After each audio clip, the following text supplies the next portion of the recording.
ahora mismo está todo en máximos históricos. El oro, Bitcoin, todas las tecnológicas. Es un buen momento para invertir. Si tú ves la evolución de los salarios, ajustados a la inflación, no han crecido en los últimos 30 años. De hecho, el patrimonio medio español del joven menor de 35 años se ha reducido en un 50% desde el año 2000 y, en cambio, el precio de los activos se ha multiplicado. ¿Por qué? Porque los salarios, claro, la gente me dirá, bueno, como esa gente cotizó en su día, tiene garantizada la pensión. Pero es que las pensiones no funcionan así. El sistema de pensiones es muy parecido a un sistema Ponzi, que es ilegal, por cierto. El ciudadano medio, entre impuestos directos, indirectos y cotizaciones sociales, el ciudadano medio, no la gran renta, se le va a acercar un 60% de su salario en todo este bloque. ¿El problema cuál es? Que no interesa que haya educación financiera, porque cuando hay educación financiera entiendes cómo funcionan las inversiones y los números, puedes empezar a entender cómo funcionan las cuentas del Estado y ser mucho más crítico con el Estado. ¿Cuáles dirías que son los problemas de la clase media a la hora de invertir? Los principales problemas. Vamos a suponer que tengo 20.000 euros líquidos ahorrados, ¿vale? En la cuenta del banco. Y quiere invertirlos. ¿Tú qué harías con ellos? Si quieres te digo qué hago yo con mi dinero. Y yo lo que hago es que tengo una cartera de inversión muy sencilla con 3 tipos de activos. Bienvenidos a un nuevo episodio de Compede Podcast. Es un verdadero placer, como siempre, estar tras vuestra pantalla un día más. Y hoy traemos un podcast de finanzas. Llevamos meses sin hablar de este contenido que a mí personalmente me encanta. Ya sabéis que soy economista, de finanzas aún así no controlo mucho, la verdad que no ha sido el área por la que me decanté cuando estudiaba, pero por eso traigo hoy aquí a una de las personas, bueno, muchos ya sé que les conoceréis posiblemente si consumís contenido de finanzas en YouTube, pero más prestigiosas o más laureadas que hay en la plataforma. Entonces mi invitado de hoy es emprendedor, es asesor financiero regulado por la EFPA, es divulgador, tiene una de las comunidades de finanzas más grandes de YouTube con más de 350.000 suscriptores. Es un verdadero placer tener en un nuevo episodio de Compede Podcast a Javi Linares. ¿Qué tal? ¿Cómo estás? Luis, el placer es mío. Estoy muy feliz de estar aquí con los grandes invitados que han pasado por tu podcast, con esta plataforma tan chula de conversación que has creado. Pues muy feliz y con ganas de ver qué depara esta conversación. Muchas gracias, tío. Gracias a ti por venir. Me apetece mucho. Lo que te comentaba, lo chulo de Compede Podcast creo que es que puedo traer a las personas más top de cada área, tanto de divulgación como, pues, por ejemplo, ¿no? En la ciencia y en la filosofía hay una diferencia clara entre divulgación y pues, catedráticos, doctores y gente así como más investigadores, ¿no? Por así decirlo. Y, tío, me mola mucho pues eso, el poder traer, por ejemplo, la semana pasada vino Mario Wonder, biólogo, a hablar de la selección natural, a hablar de biología en general, y poder traerte hoy a ti aquí a hablar de finanzas y hablar de un montón de cosas de actualidad, como por ejemplo, ahora te preguntaré si estamos en máximos históricos, ¿no? Tal, dónde hay que invertir. Y bueno, y eso, y que los invitados seáis muy buenos, tengáis mucho nivel y eso, temas variados, ¿no? Entonces, quería preguntarte, así un poco para romper el hielo, ¿qué tal? ¿Cómo estás? Y ¿con qué proyectos estás ahora? Pues mira, estoy muy feliz. La verdad que es un momento personal y profesional buenísimo porque me casé hace muy poquito. O sea, enhorabuena. Gracias. Las empresas están creciendo un montón y yo disfruto mucho de mi trabajo y disfruto mucho de vivir la vida, y entonces la verdad que entre la boda, la luna de miel y las empresas estoy muy feliz. Ahora mismo la mayoría de mi tiempo lo destino a 3 misiones fundamentales, que es la de educar a la gente en el mundo de las finanzas personales, porque pienso que aunque el dinero no da la felicidad, sí que es una herramienta totalmente imprescindible para ser feliz, porque al fin y al cabo trabajamos 8 horas al día por dinero y o aprendes a utilizar ese dinero o vas a tener muchos problemas, y el dinero te permite pues vivir en una zona mejor, tener una mejor educación, comer una mejor comida y poder ser libre, que al final yo creo que es lo que todos queremos para invertir el tiempo en lo que a uno sí que le hace feliz, ¿no? Entonces, aunque el dinero no dé la felicidad per se, sí que necesitas cierta cantidad de él para ser feliz, ¿no? Entonces, pues mi tiempo lo destino a esto, a ayudar a las personas gratuitamente en YouTube a que cojan el control de su dinero, de sus finanzas, se planifiquen financieramente, aprendan a invertir sin pagar comisiones, sin que les estafen por el camino, sin que haya muchos intereses por ahí que se carguen su rentabilidad y les dé una mala experiencia. Les ayudo también a intermedio en una de las decisiones más importantes de su vida, que es la contratación de una hipoteca. Les ayudo ahora con el gran problema que hay de acceso a la vivienda a que puedan acceder a la mejor hipoteca con las mejores condiciones, y de todo esto pues hacemos un mix, ¿no? Tanto en YouTube como en nuestros servicios, a que puedan pues aprender a ahorrar, aprender a planificarse, aprender a invertir para tener un buen futuro y que puedan ser libres y vivir una vida donde el dinero no sea una preocupación para ellos. Estoy de acuerdo. Me mola mucho porque has dicho muchas cosas muy interesantes en muy poco tiempo. Entonces, para ir un poco por partes, eso del dinero da la felicidad, esa reflexión que hay ahí como más parte filosófica, que me parece muy interesante. Yo he reflexionado bastante más. Yo tengo un poco el pensamiento de que el dinero, o sea, necesitas como una cantidad decente para estar tranquilo y para poder pues, ejercer cierta vida social, amorosa o la que te dé la gana, pero es verdad que cuando llegas a un nivel muy alto hay rendimientos decrecientes en la felicidad, ¿no? Luego hablamos de eso, que es un tema que me parece muy interesante. Te he chivado antes la primera pregunta. Quería preguntarte, ahora mismo está todo en máximos históricos. Estamos en septiembre de 2025, por si hay alguien viendo esto en el año 2026, 2027, 2028, cuando sea. El oro, Bitcoin, todas las tecnológicas. ¿Es un buen momento para invertir? Claro, es una pregunta muy interesante, ¿no? Yo creo que siempre de verdad es un buen momento para invertir. ¿Por qué? Porque ocurre una cosa. ¿Por qué el oro, Bitcoin, los inmuebles, la bolsa, prácticamente todo lo que te imagines está en máximos históricos? Porque la divisa contra la que se compara su precio, que es el euro o el dólar, está en mínimos históricos. ¿Y qué va a ocurrir con el euro y el dólar? Que siempre van a estar en mínimos históricos. ¿Qué ha ocurrido, por ejemplo, en España con el precio de la vivienda, de la compra, de todo lo que nos rodea? Si uno se va, por ejemplo, al Instituto Nacional de Estadística, que es el organismo oficial, esto no es ningún bulo ni nada así, es algo que está, digamos, documentado de manera oficial, desde el año 2000 la inflación acumulada ha sido de cerca de un 80%, un 74,3% para ser exactos. Esto quiere decir que el precio de todo lo que nos rodea desde el año 2000 ha subido un 74%, y los sueldos reales no han subido a ese ritmo. Entonces, ¿qué ocurre con los activos financieros, como son los que has comentado? Por ejemplo, la bolsa, ¿no? Ya sean las tecnológicas, ya sean... Es que prácticamente cualquier empresa un poquito buena está en máximos históricos. El precio de la vivienda en España ha subido una barbaridad. El precio del oro desde el año 2000 ha multiplicado por más de 10 su valor. El precio de todo lo que nos rodea. Que si tú lo mides contra algo que no es escaso, que es el euro y el dólar, que cada vez hay más en circulación porque los gobiernos, pues para financiar sus déficits y su gasto, lo imprimen, lo crean de la nada, estás midiendo el precio de algo que es finito y limitado, que son las buenas empresas, Bitcoin que hay 21 millones, oro que se podría meter en varias piscinas olímpicas, todo lo que hay, las viviendas que cuesta mucho dinero construirlo y el espacio limitado, contra algo que cada vez hay más. Entonces, si tú entiendes un poco de la ley de oferta y demanda, te das cuenta que si hay algo cuya demanda es limitada y lo mides en el precio de algo que es ilimitado, cada vez va a valer más respecto al euro y al dólar. Eso es un apunte súper interesante. Estas semanas, haciendo un vídeo sobre la evolución del precio del oro, vi un dato que me llamó muchísimo la atención. Y es que los salarios en Estados Unidos habían bajado desde 1950 un 75% si los medías en precio de oro.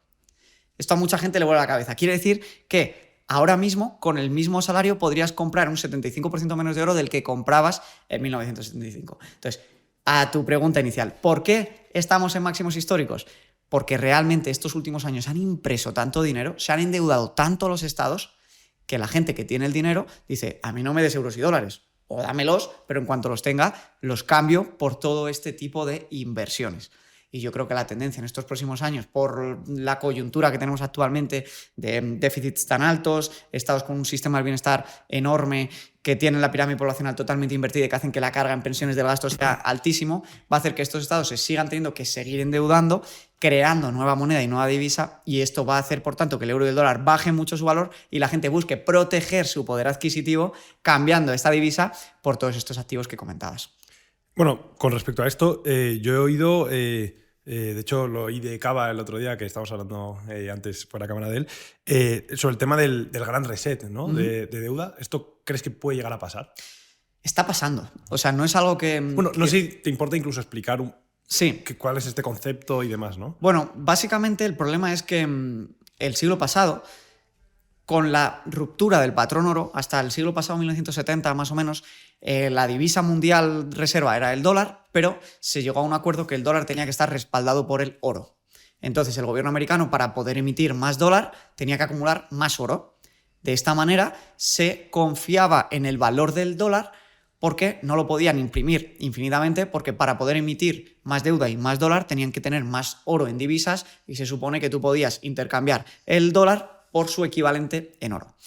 ¿Qué pasó? Esto se empezó a pervertir y en 1970 de golpe salió el presidente Nixon y dijo que se acababa la convertibilidad del dólar en oro. Bueno, para ser más concreto dijo que temporalmente se prohibía cambiar el dólar por oro, pero como hay muchas frases por ahí de filosofía, no hay nada más temporal que una medida del gobierno, ¿no? Que siempre acaba siendo permanente. ¿Qué pasó desde entonces? Que se pasó al sistema de moneda fiduciaria, de moneda fiat. Perdón, lo que quiere decir la moneda fiat es que en lugar de confiar en el respaldo en oro, confías en el gobierno para que va a respaldar el valor de esa divisa.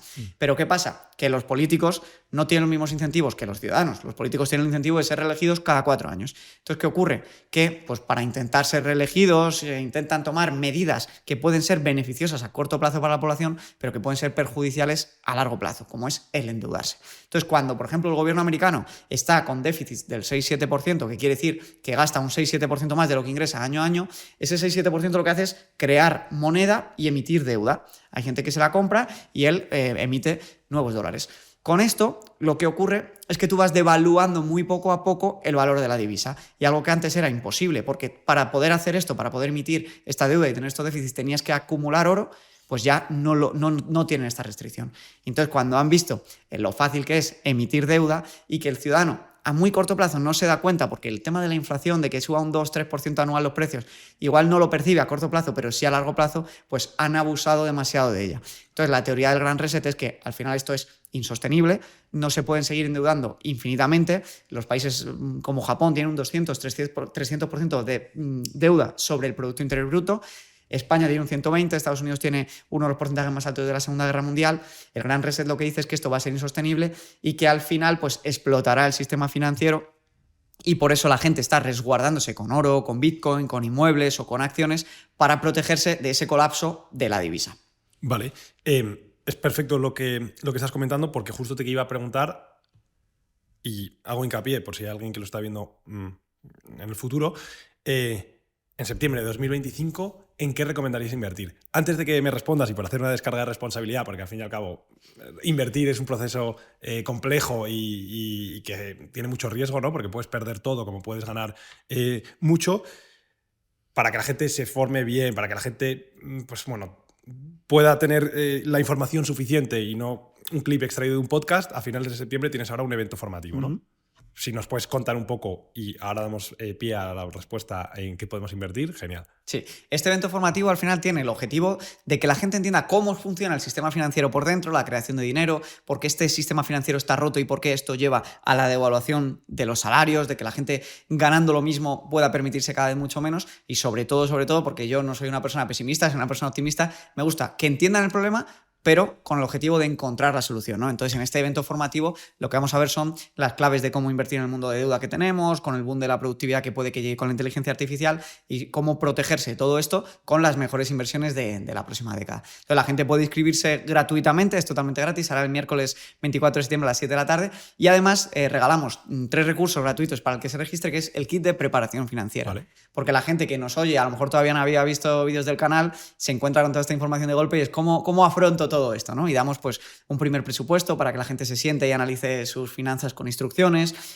un perfil de riesgo, que esto ahora lo conectamos con qué invertir, que es para entender qué tipo de carteras de inversión deberías invertir según tu perfil, y también una guía que es cuánto dinero deberías de tener ahorrado según tu edad para preparar bien la jubilación, que no es que nos lo hayamos inventado nosotros, sino que es un estudio de Fidelity, que es una de las gestoras de capital más prestigiosas del mundo, que tras estudiar a millones y millones de ciudadanos ha visto, ¿no? Pues un poquito el paso a paso que deberías de llevar de ahorro y patrimonio para llegar bien a la jubilación. Vale, me parece muy interesante. Yo me inscribiré porque, tío, es algo que comento en muchísimos podcasts, sobre todo en los podcasts de finanzas, y es que o sea, yo soy una persona muy emprendedora, me encanta, al fin y al cabo todo lo que tengo lo reinvierto en mí mismo, porque obviamente es como más rentabilidad voy a sacar, mucho más que teniendo activos financieros, evidentemente. No es siempre así en todos los perfiles, depende de cuán intenso seas en tu trabajo, la mentalidad que tengas, las ganas, oportunidades, etcétera, ¿no? Pero, por ejemplo, ahora sí que voy generando patrimonio y siempre soy una persona muy perezosa a la hora de invertirlo, ¿sabes? Tengo amigos que están como muy bien asesorados y ellos me medio asesoran, pero yo nunca como he hecho ese esfuerzo activo de decir, venga, me voy a formar de verdad para invertir. Hubo una época cuando era más pequeño y tenía menos dinero que sí que lo hacía, pero llevo como muchos años que me he dejado de la mano de Dios y llevo un tiempo sin, así que me parece fantástico. Así que ahora sí que te hago la pregunta, una vez hecha la descarga de responsabilidad, ¿en qué podemos invertir ahora en pleno septiembre de 2025? Bueno, pues hay que entender que hay distintos tipos de activos de inversión. Para mí los 5 principales y que todo el mundo debe conocer para poder elegir bien en qué invertir son la renta variable, que básicamente, explicado de manera muy sencilla, es la inversión en empresas. Es decir, tú para ser empresario no tienes por qué hacer un emprendimiento, jugarte tu capital y montar una empresa. Vale. Puedes comprar pedacitos de empresas de otras personas que las han montado y ser su dueño y accionista. Y a medida que esa empresa crezca y le vaya bien, se va a ir revalorizando esa acción y también puede incluso repartir dividendos, con lo que puedes acabar cobrando rentas de las acciones que tengas. ¿Vale? Esto es la renta variable, que luego si quieres profundizamos más en cómo invertir en cada uno de los tipos de activos 100%. para que la gente se lleve ese aprendizaje y pueda tomar acción como tú comentas, ¿no? Perfecto. El segundo tipo de activo que hemos ido ya mencionándolo en esta entrevista es el oro. El oro todo el mundo lo conoce, pero quizá lo que no conoce todo el mundo es que lleva 5.000 años entre nosotros, siendo un resguardo de valor de la humanidad, de las distintas civilizaciones que ha habido. Y lo que la gente no sabe es que el euro y el dólar, en un contexto histórico, no llevan nada de tiempo entre nosotros. Antes han pasado el Imperio Británico, el Imperio Francés, el Imperio Portugués, el Imperio Español, cada uno con su divisa. ¿Y qué pasó con todas esas divisas? Que colapsaron y desaparecieron.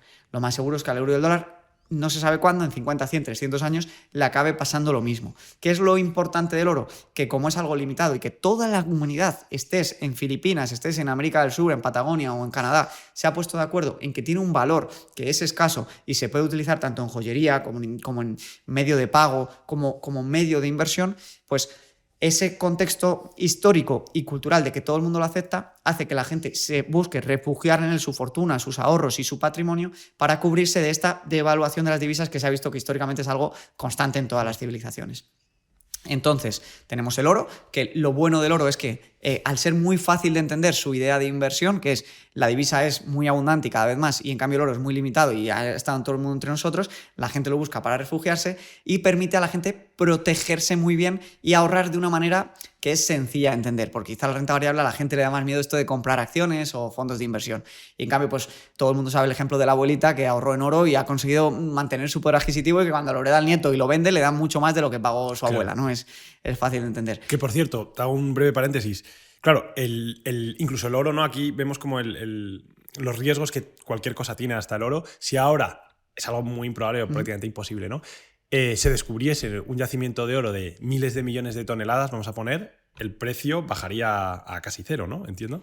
Si se pueden extraer, se pueden procesar y se pueden integrar en el sistema financiero, obviamente, porque la mayor tesis del oro es la escasez. Efectivamente. Pero bueno, esto es prácticamente imposible. Es prácticamente imposible. Por eso, pero es un muy buen punto, porque yo creo que una cartera de inversión perfecta es una cartera diversificada. Claro. Por eso estamos viendo los 5 tipos de activos antes de decir en qué alguien debería invertir, porque normalmente no es un solo activo en lo que alguien debería invertir, sino una combinación de ellos para protegerse de que ocurra lo que ocurra, claro, mi patrimonio va a crecer. Y que luego siempre va a haber los famosos riesgos sistemáticos, ¿no? En todo activo, o sea, incluso teniendo dinero en cash, hay riesgos, como comentabas antes, invirtiendo en activos financieros también, o sea, hagas lo que hagas, ¿no? Siempre vas a tener como un 0,001% de probabilidad de que el sistema quiebre y todos perdamos absolutamente todo. El tema es, si cae no quiere ser catastrofista. Si cae una bomba nuclear, es obvio que da igual que tengas oro, que tengas que seas el hombre más rico del mundo en acciones.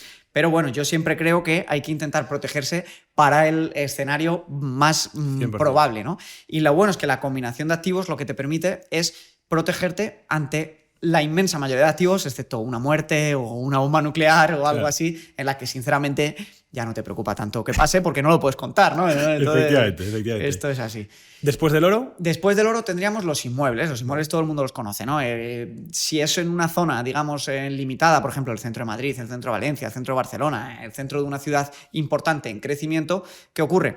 La misma tesis de siempre. Si crece la demanda por un activo, pero no se puede construir al mismo ritmo ese activo, pues por la ley de la oferta y la demanda se va a revalorizar. ¿Qué tienen muy buenos los inmuebles? Que muchas veces permiten apalancarse. Yo en general la deuda personal, por ejemplo, en tarjetas de crédito, deuda para irse de vacaciones, para reformar una casa, no la recomiendo jamás, porque es el mayor error que hay en finanzas personales, endeudarse.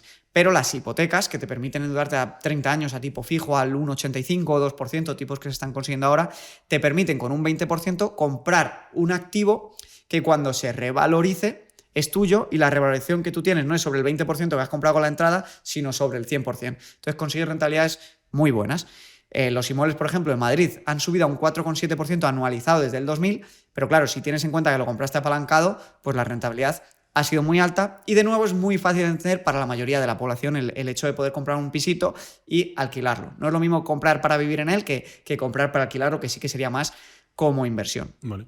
Entonces tenemos renta variable, oro, inmuebles, luego tendríamos Bitcoin, que se ha puesto, se habla mucho de él desde hace unos poquitos años. Bitcoin, que es una especie de oro digital, que es fácil de traspasar, que puede ser pseudoanónimo, que está muy limitado, que está programado. Es una especie de oro pasado a software, ¿no? Y nos permite muy fácil, pues esto que comentabas tú, ¿puede haber un yacimiento de oro de no sé cuántas toneladas que venga en un asteroide?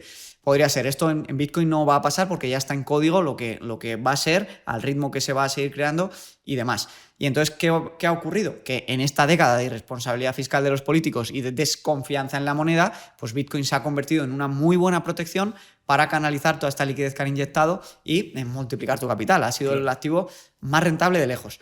Ahora bien, al llevar muy poco tiempo entre nosotros, pongamos en contexto el oro que lleva 5.000 y Bitcoin que creo que tiene 15, 16 años, pues obviamente tiene un riesgo mucho más alto de que finalmente no se asiente en la población, o la volatilidad, que es la fluctuación del precio del activo, ¿no?, en el día a día, pues es mucho más alta que el oro, pero su expectativa de rentabilidad también es más alta.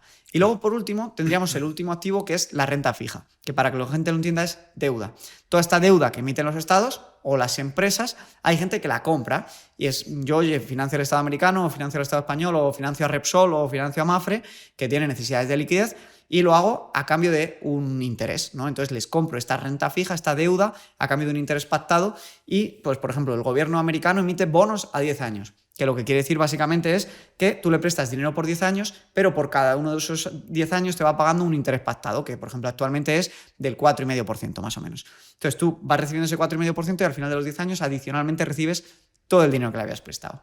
Lo mágico de las carteras de inversión es que cada tipo de activo te protege ante un escenario diferente. Y creando una combinación de estos tipos de activos, lo que consigues es conseguir que tu patrimonio crezca a un ritmo muy alto. Puedes conseguir rentabilidades del 7, 8, 9, 10, 11% anual compuesto, que te permite, invirtiendo 300, 400 euros al mes desde que tienes 30 hasta los 65, acumular pues más de $500,000 de euros, cerca de $1 millón de euros, y cubrirte de esa inflación, cubrirte de esa pérdida de poder adquisitivo. Porque lo que pasa es que cambias tus euros o dólares, que van a ir valiendo cada vez menos con el tiempo, por activos que al revés van a ir multiplicando su valor. Vale. Y te tengo que hacer una pregunta obligatoria, y es que son los famosos fondos indexados, que los escucho en todos lados. Genial. La renta variable. Decíamos que eran comprar pedacitos de empresas. ¿Cuál es el riesgo de invertir en pedacitos de empresas? Esto la mayoría de la gente no lo cuenta. El 94% de las empresas que se crean y que salen a valor a bolsa, al cabo de los 50 años, tienden a quebrar y a desaparecer. Entonces, claro, el riesgo de comprar una acción individual es grande. Todo el mundo habla de Nvidia, de Tesla, de Apple, de Microsoft. ¿Por qué? Porque son las que han ido bien en esta última década. Pero ese es el sesgo del superviviente.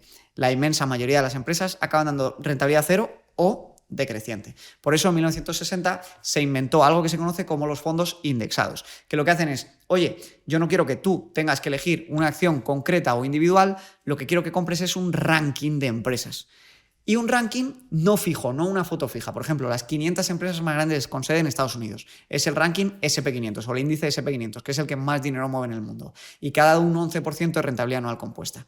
¿Qué hace este índice? Las ordena por capitalización bursátil, es decir, por el valor que valen en bolsa, que se calcula de una manera muy sencilla, que es el número de acciones que hay en circulación por el precio de cada acción, y las estructura de la 1 a la 500, de la más valiosa a la menos valiosa, e invierte en proporción al peso que tienen en ese ranking, es decir, suma el valor total de todas las empresas, y si Apple vale un 5% del valor total, pues si tú inviertes en ese ranking, un 5% va a Apple, un 3% para la siguiente, y así va decreciendo el porcentaje de tu dinero entre esas 500 empresas.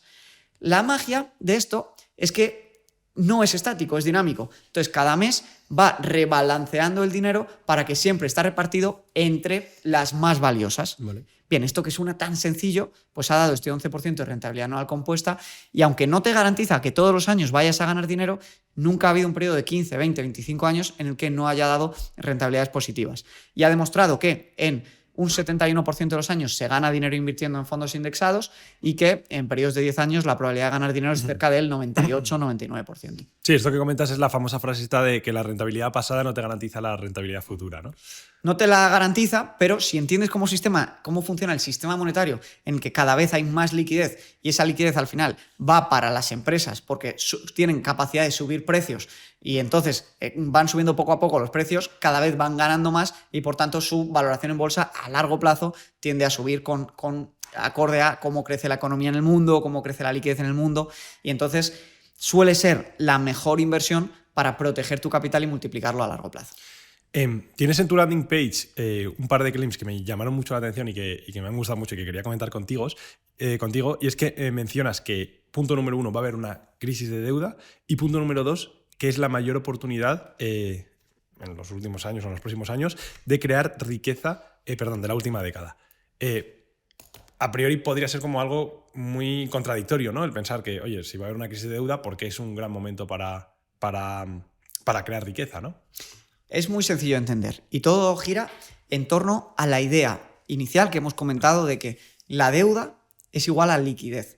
Para emitir deuda, los estados tienen que emitir moneda y esa moneda tiene que ir a algún sitio, ¿de acuerdo? Vale. ¿Dónde va esa moneda? A los activos financieros. No llega a la población, se queda en el sistema financiero.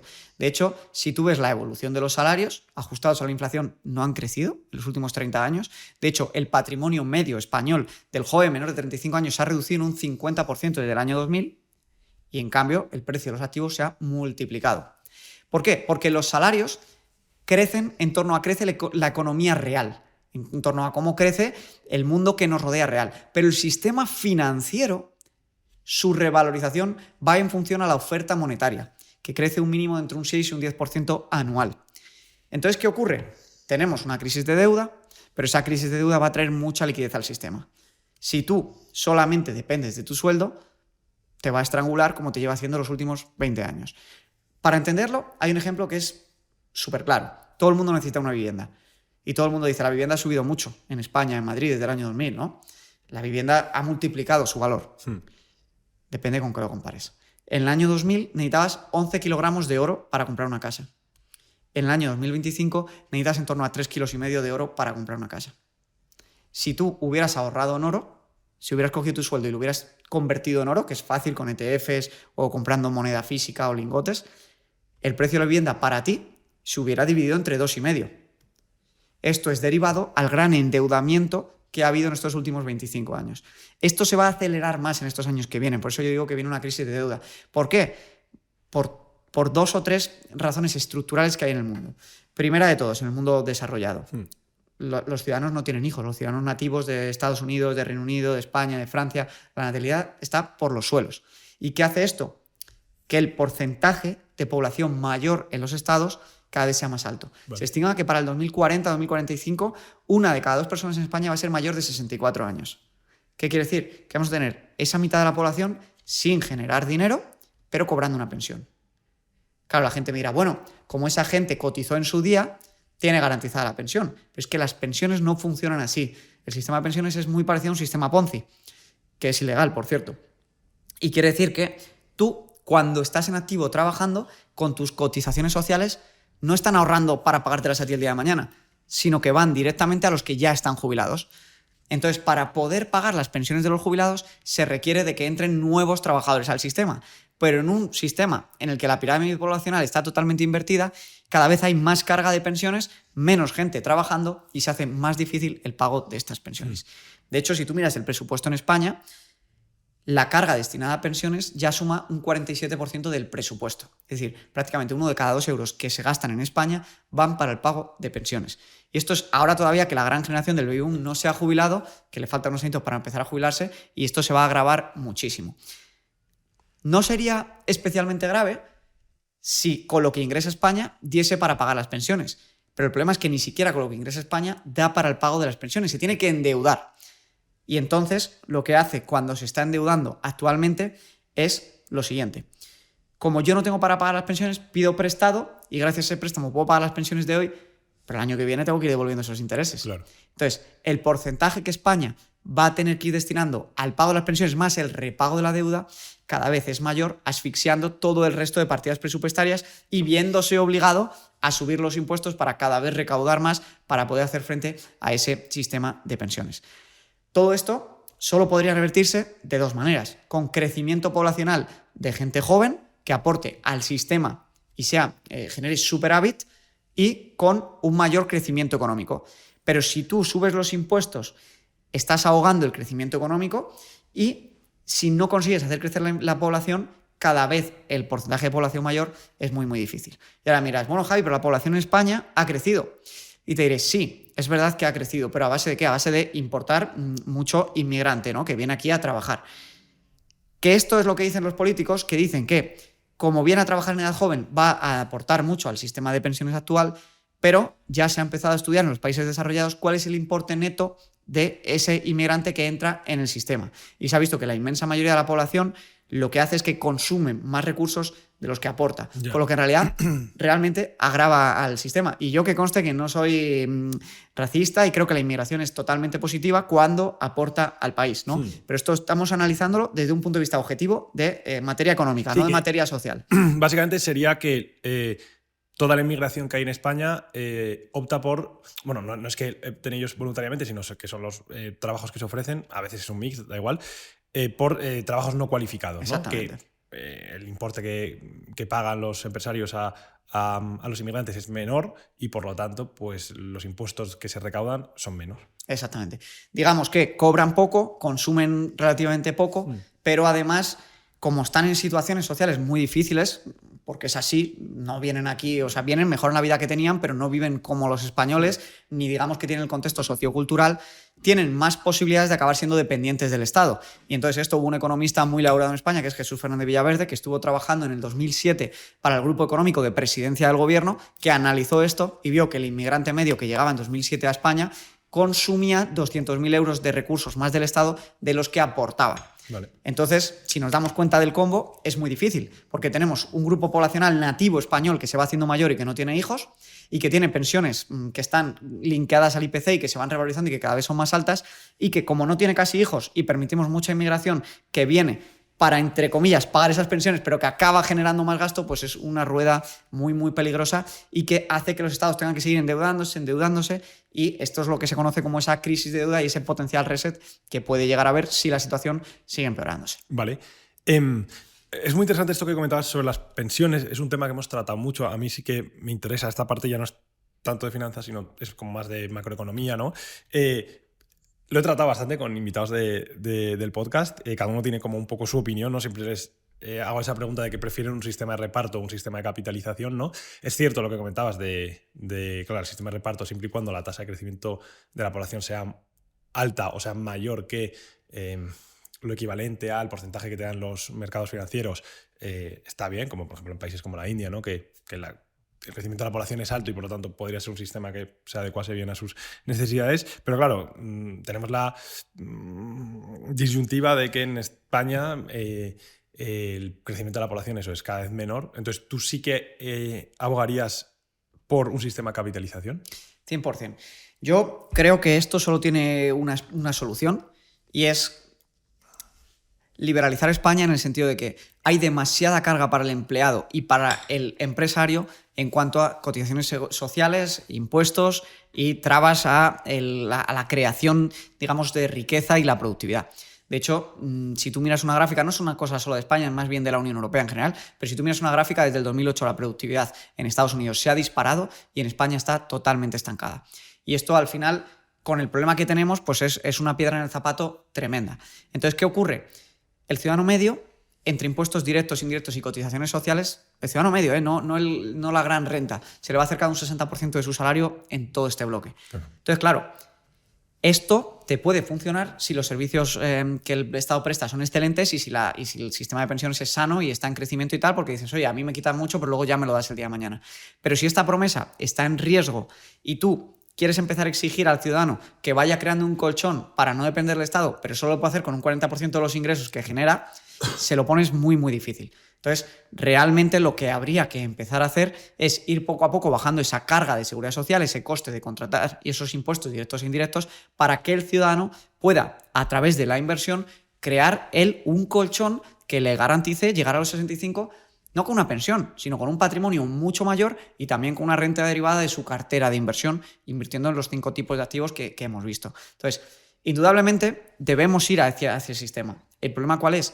Que no interesa que haya educación financiera, porque cuando hay educación financiera entiendes cómo funcionan las inversiones y los números, puedes empezar a entender cómo funcionan las cuentas del Estado y ser mucho más crítico con el Estado. Y como no hay educación financiera, pues hoy en día lamentablemente es muy utópico pensar que el ciudadano medio va a poder gestionar su capital de cara a la jubilación. Pero infinita más rentabilidad, infinita más pensión, infinitamente más patrimonio tendría el ciudadano medio si tiene una cartera con oro, Bitcoin, renta fija e inmuebles y renta variable que no dependiendo del Estado. Y además podría elegir cuándo ejecutar esa jubilación, porque el gran problema que hay con las pensiones es que, yo no sé si te acuerdas, pero antes la gente pensaba jubilarse con 60, 61, ahora con 64. Bueno, hace unos años con 64, ahora con 67. Dinamarca, que tiene unas finanzas públicas mucho más sólidas que las de España, ya ha dicho que a los 70. Claro. Quizá en 20 años te dicen que a los 75. En cambio, si en lugar de dar todo tu capital, un 60% de tu capital o un porcentaje muy alto de tus impuestos al Estado para que él lo gestione por ti, lo gestionas tú, a lo mejor con 50 ya puedes jubilarte y decidir disponer de tu capital y de tu patrimonio. Entonces, sin duda creo que hay que ir transitando a un modelo con menos presión fiscal donde el ciudadano tenga una base de conocimiento financiero y pueda decidir cómo gestionarlo. 100%.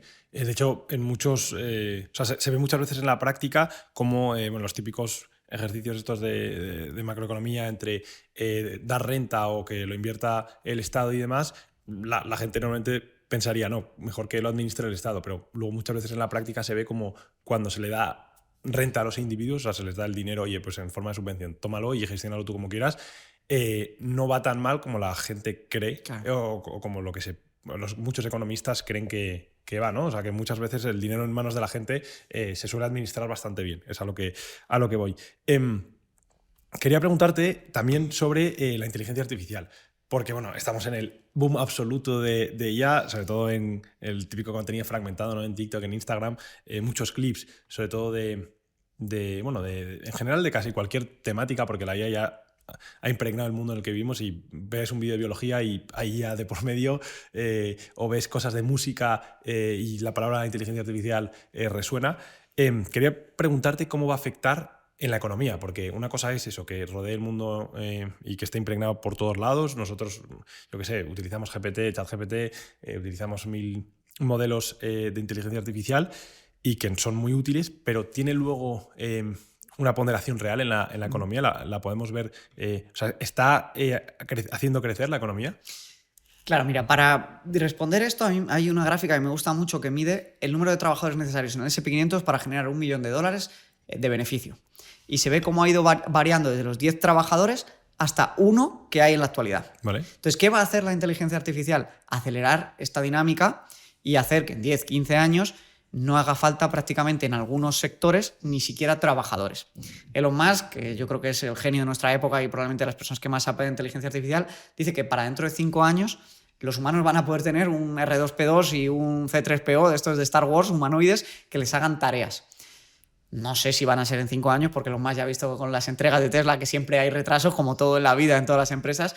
Lo que está claro es la tendencia. La tendencia va a ser a que el trabajo humano repetitivo, incluso en parte también intelectual, pero que pueda absorber muchos datos, va a ser mejor tratado por una supuesta inteligencia artificial que no con un humano trabajando en ello, ¿no? Yeah. Y eso va a ir aumentando la productividad de las empresas actuales y va a ir aumentando su margen de beneficios y va a ir probablemente reduciendo el número de puestos de trabajo necesarios o va a permitir que con el mismo número de personas se genere muchísimo más.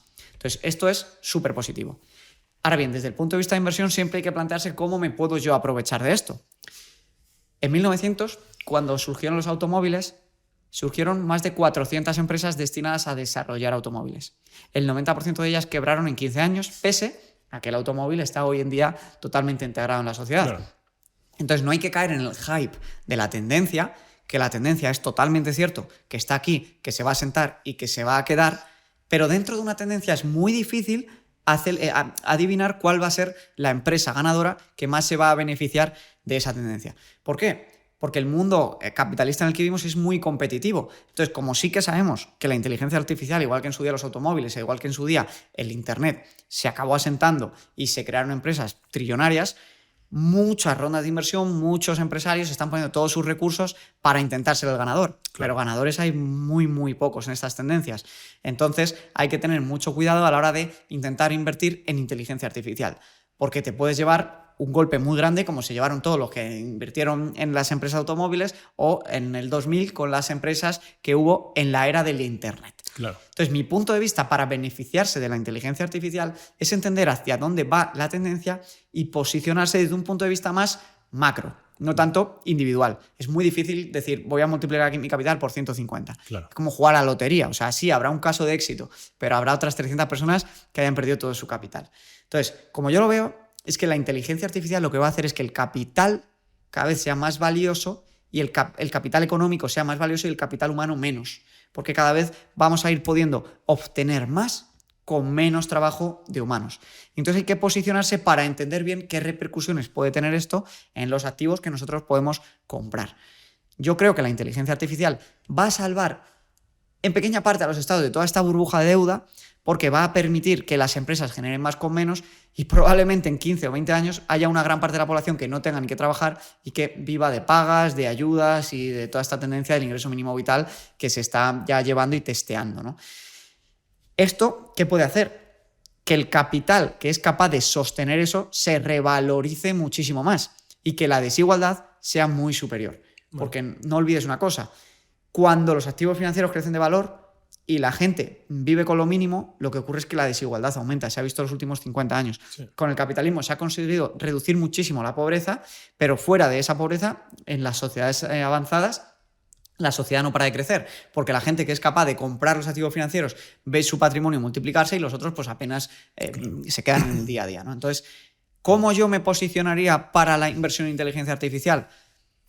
SP500, Nasdaq 100, que es el índice de las 100 empresas tecnológicas más grandes del mundo. No necesito saber cuál va a ser la empresa que más va a crecer dentro del Nasdaq. El Nasdaq ha dado un 15-16% anualizado en los últimos 10 años. Todas esas empresas van a ir implementando la inteligencia artificial en su operativa y van a aumentar el margen de beneficios. También va a aumentar la inversión en inteligencia artificial, por supuesto, y eso le genera más coste. Pero a largo plazo le genera más beneficio que coste. Con la revolución industrial no te hizo falta comprar una empresa concreto.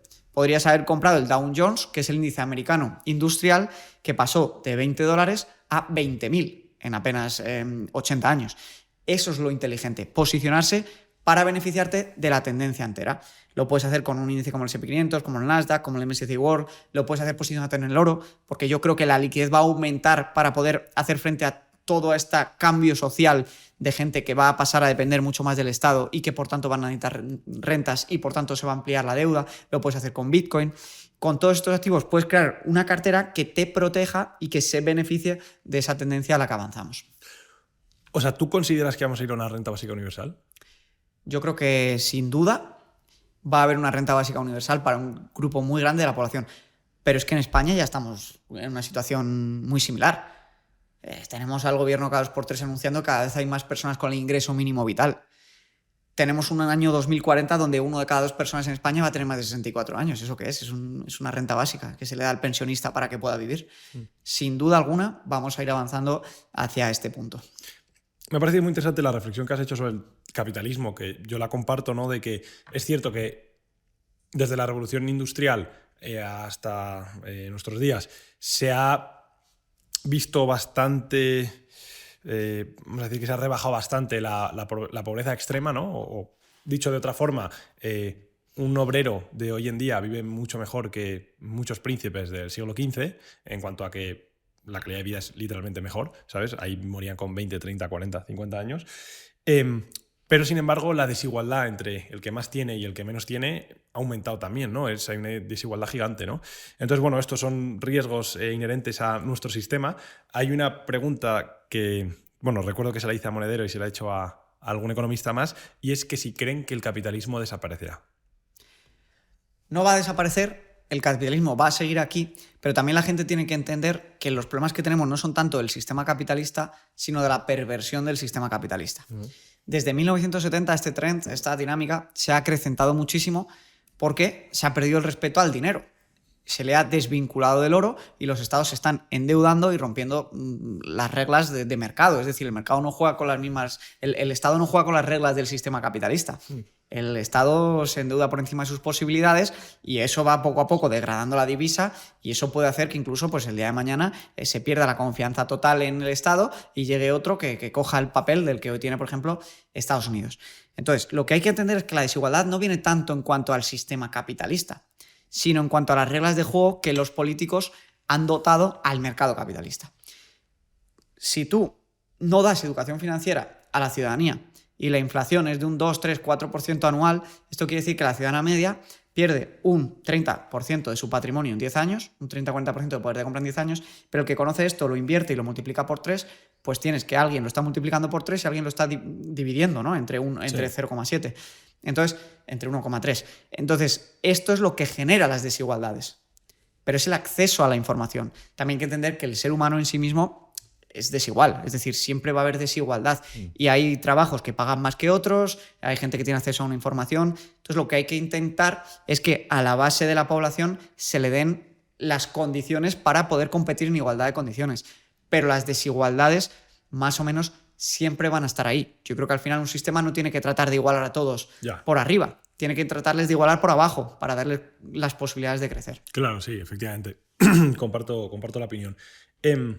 Hay también un boom hoy en día con el tema de los chips. Comentábamos antes el tema de la inteligencia artificial, pero todas las empresas quieren ser la nueva Nvidia, ¿no? Y están compitiendo por ser ellas las que desarrollen todos estos chips que son necesarios para las tecnologías vigentes hoy en día y para las del futuro. ¿Va a haber un boom en este aspecto?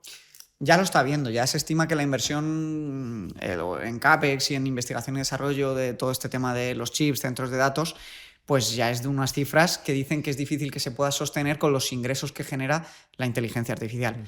Pero al final lo que hay que entender es lo que explicábamos, ¿no? O sea, en los modelos de negocio que están respaldados por fondos de inversión, venture capital, financiación, son modelos de negocio en los que a las empresas no les importa perder dinero durante unos años para acabar dominando el mercado, ¿no? Pasa como con Uber, por ejemplo. Hoy en día todo el mundo puede pedir un Uber, pero Uber hasta hace muy poquito no era una empresa rentable. ¿Qué quería? Cargarse a todos los competidores y cuando tuviese una cuota de mercado muy grande, subir precios. Pues es lo mismo que pasa en absolutamente todos los mercados cuando hay empresas con muchísima financiación. Entonces, sin duda alguna, no es sostenible que haya tantas empresas invirtiendo tanto dinero en esto. La esperanza de esas empresas es ser la número uno, ganar cuota de mercado y luego subir mucho los precios cuando hayan dejado fuera a sus competidores, ¿no? Entonces, está por ver cómo de sostenible es esto y cuándo va a empezar a haber esas quiebras de empresas.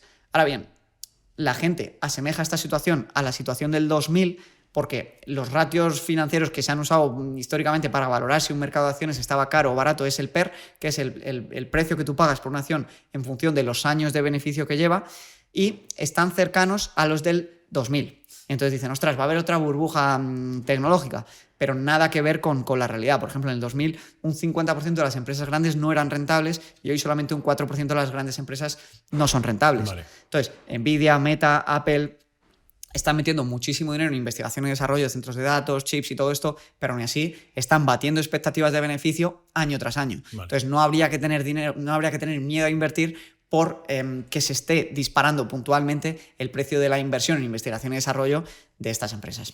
Vale. También quiero preguntarte si recomiendas ahorrar.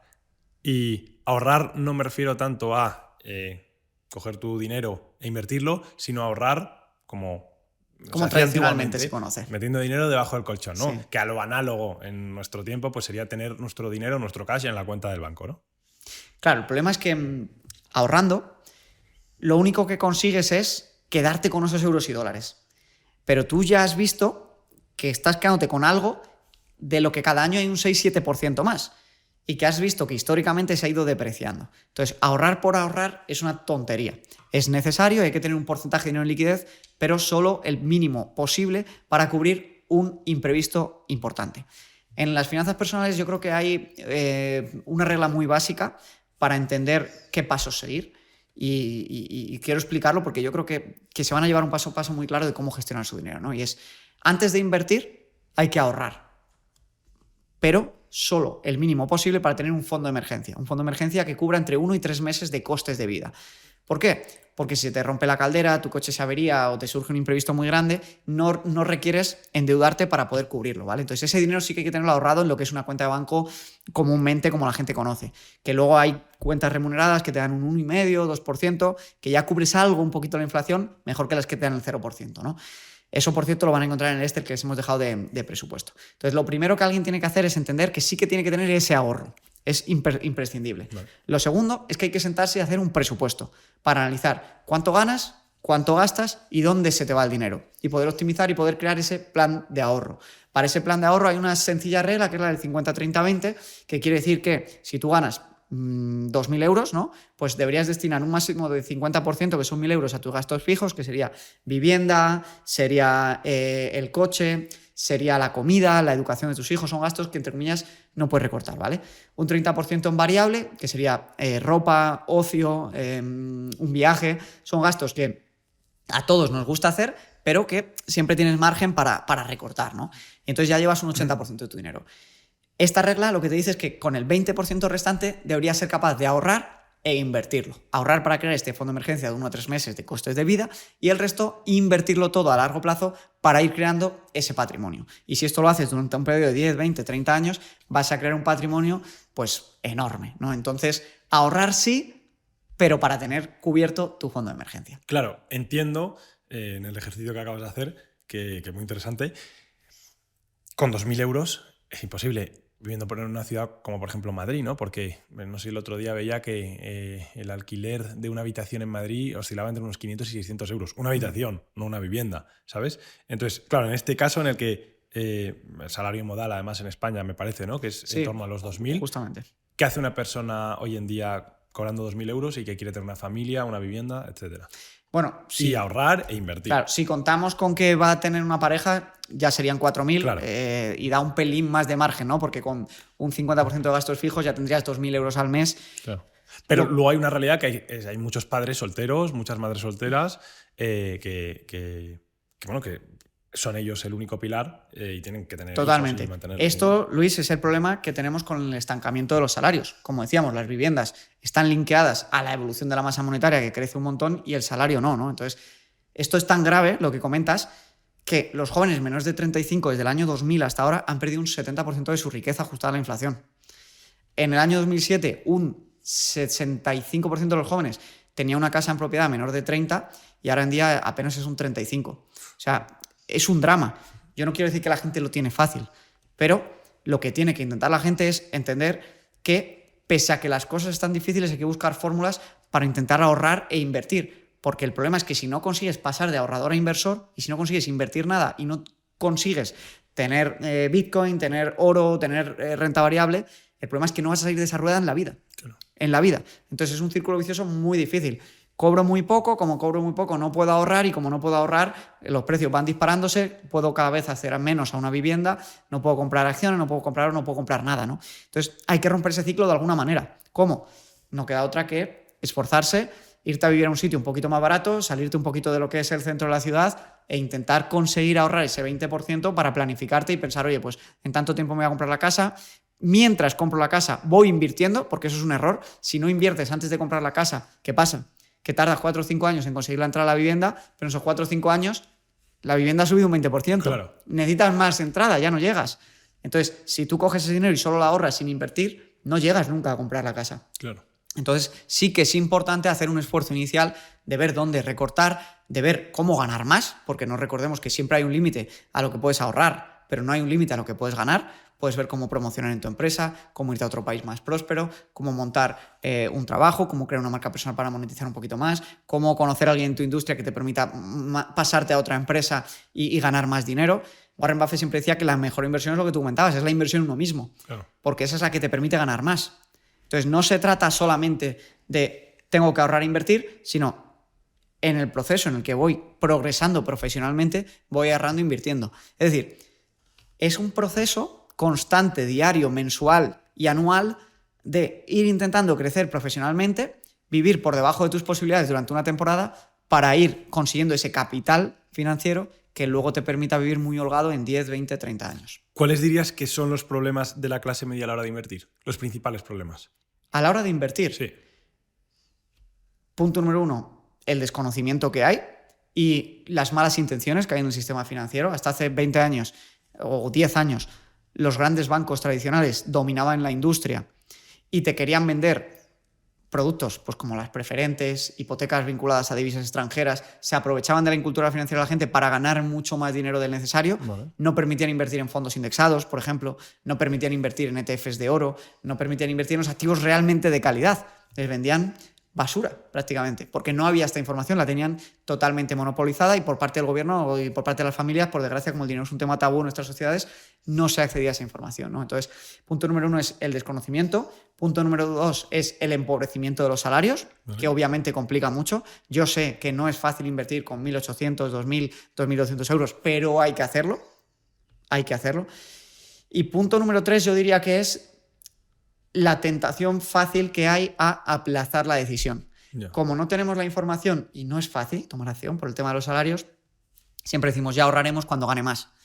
Pero al final el problema es que si no empiezas a ahorrar ahora y lo inviertes, no vas a ir creando ese capital que va a ir creciendo por ti. Al final, cuando estás invirtiendo, lo que consigues es que tu dinero trabaje para ti, no solo tú trabajar para ganar dinero. Entonces, cuando tú estás trabajando para ganar dinero y el dinero que traes lo pones aquí y empieza también a crecer, ya tienes dos fuentes o dos frentes de ataque, ¿no? Y es más fácil ir poquito a poco estando mejor. Luego el tema de los incentivos es que es muy perverso en el mundo en el que vivimos. Es curioso porque los bancos y las grandes empresas de emisión de tarjetas de crédito invierten más en publicidad que toda la industria del deporte junta, por ejemplo. Entonces, hay muchos incentivos a que la gente no lo haga bien con su dinero. Por eso, formarse, ver esta serie de podcasts, ver mis vídeos gratuitos, todo esto es muy importante para entender que de verdad hay otra opción. Porque cuando la gente no tiene esperanza, ni siquiera se plantea tomar acción.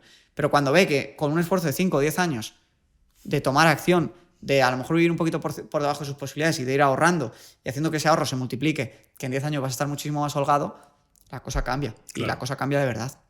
¿Cuáles son los mitos más comunes sobre finanzas personales? Vale, yo creo que el mito más común es el tema del ahorro. El tema de lo que hablábamos antes, ¿no? Que ahorrando ya es suficiente. Tus abuelos siempre te decían, hijo, hay que ahorrar. No, hijo, hay que invertir. Porque ahorrar literalmente es perder poquito a poco tu dinero. Es una muerte lenta, ¿no? Es desangrarse lentamente. Entonces, este es el más importante por todo lo que acabamos de explicar. Después yo creo que el siguiente mito es que la bolsa es un casino, ¿no?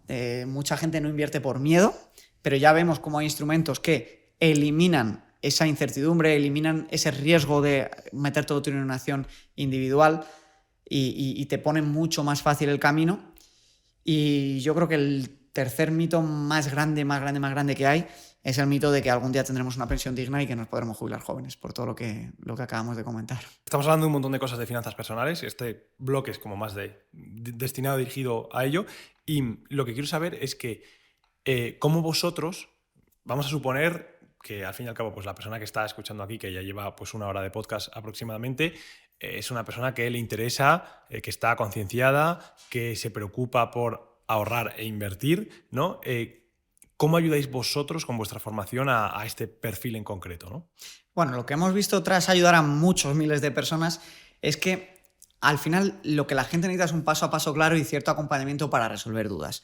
Porque claro, pasar de ahorrar y tener la mentalidad de que invertir es peligroso a empezar a ahorrar y invertir un porcentaje de tu sueldo y ver que año a año va creciendo, necesitas esa confianza y esa seguridad, ¿no? Entonces nosotros hemos creado un método Limbes que es nuestro servicio de acompañamiento y formación para coger a una persona que, aunque no tenga de nada ni de economía, ni de finanzas, ni de nada relacionado con el dinero, pueda convertirse en un buen inversor y tener una cartera de inversión que se ajuste a sus necesidades y objetivos. Porque ya hemos visto que hay distintos activos y cada uno puede ser bueno en las proporciones adecuadas en función de tus objetivos. Entonces nosotros tenemos una parte formativa y una parte de acompañamiento. En la parte de formación lo que hacemos es dividirlo en distintos módulos. El primer módulo, por ejemplo, es para dominar lo que es las finanzas personales, tu primer presupuesto, ver qué puedes permitirte y qué no, que la gente se sorprende porque cuando combina el ahorro con la inversión se da cuenta que puede vivir mucho mejor, puede tener esa segunda residencia que a lo mejor se pensaba que no puede tener, dejar una herencia increíble a sus hijos y por el camino vivir de las rentas de su patrimonio. Hay un montón de cosas chulas que cuando uno ahorra e invierte puede conseguir, ¿no? Entonces, el primer módulo es para abrirle la mente en cuanto a todo lo que puede llegar a conseguir con una buena estrategia de ahorro y de inversión y enseñarle todo lo necesario para conseguirlo. El segundo es enseñarle sobre los distintos módulos, sobre los distintos activos de inversión que hay, para que entienda en profundidad los fondos indexados, la renta variable, los ETF, los distintos fondos de gestión activa, todas las opciones de inversión que hay de los distintos activos de renta variable, renta fija, oro, inmuebles y Bitcoin. Que lo pueda entender con mucha seguridad. El siguiente módulo es las distintas combinaciones de activos que hay, todos los principales activos de inversión, cómo combinarlos para crear la cartera de inversión perfecta en base a lo que hemos visto en el módulo 1 de objetivos, necesidades y perfil de riesgo, y en el módulo 4 le enseñamos a automatizar todo eso. Porque una diferencia muy grande entre lo que nosotros hacemos y lo que hacen otros por ahí que quieren enseñarte a especular, que al final acaban perdiendo dinero, es que nosotros miramos todo a largo plazo y lo que buscamos es que el dinero no sea ni un problema, ni una preocupación, ni una fuente de estrés en tu vida. Entonces, nuestra filosofía es que con estrategias de inversión pasivas, tú vas a poder crear una cartera de inversión, pero sobre todo automatizarla. Vas a tener esta formación inicial con acompañamiento, vas a poder crear tu cartera de inversión y la vas a poder automatizar para que te lleve 5 horas al año, ver que todo está bien, si hay que hacer algún cambio e ir viendo cómo poco a poco va creciendo tu patrimonio. No tienes que estar encima de ello, porque mi filosofía es que el dinero te tienes que preocupar por él una vez, tomar acción, hacer tu cartera y tu estrategia de inversión y tu plan financiero y olvidarte y dejar que el tiempo vaya pasando y que tu patrimonio vaya creciendo con las buenas decisiones que has tomado. Entonces, lo que hemos visto es que con la formación solo hay mucha gente que tiene muchas dudas que resolver o quiere saber si lo está haciendo bien, quiere una especie de validación o de acompañamiento, ¿no? Entonces nosotros en nuestro programa tenemos lo que se conoce como los tutores financieros, que es gente que trabaja en exclusiva para la formación y que viene a haber trabajado en banca privada, en bancos de mucho renombre, gente que ha estado asesorando financieramente a clientes y que la hemos fichado para que tutorice a nuestros alumnos, hagan juntos su plan financiero, hagan juntos su presupuesto y le enseñe todo lo que necesite saber para tomar buenas decisiones de qué cartera escoger con el objetivo de tener éxito. Claro. Porque no hay una cartera mala, lo que hay es una cartera para cada tipo de persona. Entonces, esto es lo que hacemos en nuestro servicio para todo aquel que quiere, digamos, este acompañamiento o asistencia. Y lo bueno es que no somos como un banco, a nosotros nos da igual el producto final que contrate el cliente. Lo va a hacer por su cuenta, nosotros vamos a enseñarle en qué bancos no hay comisiones, en qué bancos no hay incentivos perversos, cuáles son los mejores fondos en base al rendimiento histórico y a las comisiones. Pero nos da exactamente igual que la acabe contratando con un banco, con otro, con una gestora que con otro. Entonces, al ser nosotros no tener ese tipo de incentivos que tienen en la banca, les podemos ayudar siempre con sus mejores objetivos e intereses en mente y no con los del propio banco. No hay comisiones por detrás, no hay porcentajes que te lleves en función de lo que contrate. No. Tú nos contratas solamente para ayudarte a ti, darte la información como independiente y que luego tú lo puedas implementar con seguridad. Me mola mucho, tío, que lo de que implementéis y que combinéis formación con acompañamiento individualizado, tío, porque a mí que me flipan las formaciones, yo he hecho formaciones de todo tipo, no de finanzas, sino me refiero de literalmente casi cualquier cosa, de psicología, de, yo qué sé, biología, de música, o sea, de historia mogollón, productos digitales me refiero. Siempre he hecho un poco en falta. Depende de para qué cosas, ¿eh? Porque entiendo que, por ejemplo, para un curso de historia, pues con el hecho de que haya un curso de historia ya vale, ¿no? Pero para cosas así como más complejas y que tienen tanto riesgo, mola mucho el hecho de que metáis el acompañamiento individualizado, ¿no? O sea, que la gente haga la formación y ya no necesite más, sino que, o sea, haga la formación, incluyendo en la formación el acompañamiento individualizado y que ya está, ¿sabes? Y ya tienes todos los conocimientos, todas las herramientas necesarias para luego tú despuntar por tu cuenta, ¿no? Totalmente, es que al final yo creo que es una parte imprescindible porque las finanzas personales tienen ese nombre de personales, sí, porque son personales en función a tus objetivos, tu situación, tus ingresos, tu ahorro, tus deudas, tus hijos, cada uno, o sea, el dinero es algo tan personal que dice mucho incluso de una persona cuando te paras a analizarlo, ¿no? En qué gastas, dice mucho de tus miedos, de tus inseguridades, de tus aspiraciones. Entonces, tener una persona independiente que se acople contigo, que obtenga todo el conocimiento de quién eres, a dónde quieres ir y qué situaciones tienes actuales, te permite garantizar que te va a ir mucho mejor y que vas a tomar las decisiones adecuadas, ¿no? Entonces, en ese sentido están las 3 llamadas individuales con tu tutor, más conmigo cada 15 días también llamadas grupales para compartir dudas, ver el camino, hablar de cualquier tema de finanzas. Y la verdad es que la gente consigue que pierda el miedo y que tome acción garantizándose que está tomando la decisión adecuada. Que, por cierto, esto sé que a veces sobra, pero lo comento siempre en todos los podcasts, por si acaso, todas, tanto redes para la gente que te quiera seguir en YouTube y que no te conozca de antes, como para todo esto que estamos comentando, tanto para la formación como para el evento, que está en la descripción, que hay un comentario fijado también en el vídeo con todos los enlaces y demás. Lo digo porque si luego queréis entrar y demás, a echarle un ojo, que yo os lo recomiendo, pues lo tenéis ahí.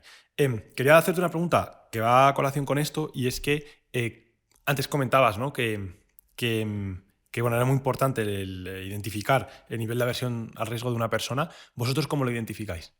Mira, el perfil de aversión al riesgo de una persona va en función a distintas variables, que por cierto las tienen en el enlace gratuito. Lo sé, por eso. Se van a llevar el el test para hacerlo ellos mismos, ¿no? Pero yo diría que hay dos cosas que son fundamentales. Punto número 1 es el conocimiento que una persona tiene de las inversiones. Debe determinar mucho si debes invertir en algo o no. Pero si tú no tienes ni idea y no te formas, es mejor que no inviertas. ¿Por qué? Porque cada tipo de activo tiene sus particularidades. Por ejemplo, hemos dicho que hay un 71% de posibilidades de que en un año dado el S&P 500 gane dinero, pero también hay un 29% de que ese año no gane dinero. Entonces, si no tienes tu fondo de emergencia, no entiendes lo que es la volatilidad, no estás tranquilo porque no te crees la inversión, puede pasar que empieces a invertir, lo vendas en pérdidas y a los 3 días se recupere y tú te quedes con cara de tonto porque has vendido en pérdidas y has materializado esa pérdida, ¿no? Entonces, cuanto más conozcas la inversión y más seguro tomes la decisión, más una cartera con más volatilidad puedes llegar a contratar, ¿no? o a tener en tu cartera. Hay que entender muy bien la diferencia entre el riesgo y la volatilidad, porque muchas veces habla del perfil de riesgo, pero es muy importante entender que no todo activo que tiene volatilidad tiene riesgo, porque tú puedes contratar un activo como por ejemplo es el S&P 500, ¿no? Que sabes que en 15, 20, 25 años está marcando máximos históricos casi siempre o siempre. Y puedes decir que tiene mucha volatilidad porque en un año puede subir o bajar, pero el riesgo de invertir en el S&P 500 probablemente sea menor que el riesgo de tener tu dinero en el banco, que no lo ves bajar ni subir, pero que cada década va perdiendo de valor, ¿no? Entonces, tener tu dinero en el banco no tiene volatilidad, pero tiene mucho riesgo. Y tener tu dinero invertido tiene más volatilidad, pero a largo plazo tiene menos riesgo, ¿no? Entonces, cuanto más conozcas la inversión, digamos que una cartera con más volatilidad o riesgo tradicional, como se entiende, puedes contratar. El segundo punto, por ejemplo, también es la estabilidad de tus ingresos.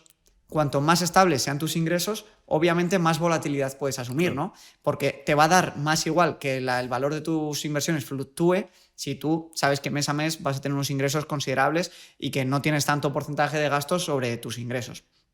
Entonces tenemos el conocimiento, tenemos la estabilidad de los ingresos y luego, históricamente también, se ha tenido en cuenta la edad de la persona que invierte, que normalmente el consenso es que cuanto más mayor, una cartera con menos volatilidad o menos fluctuación deberías contratar.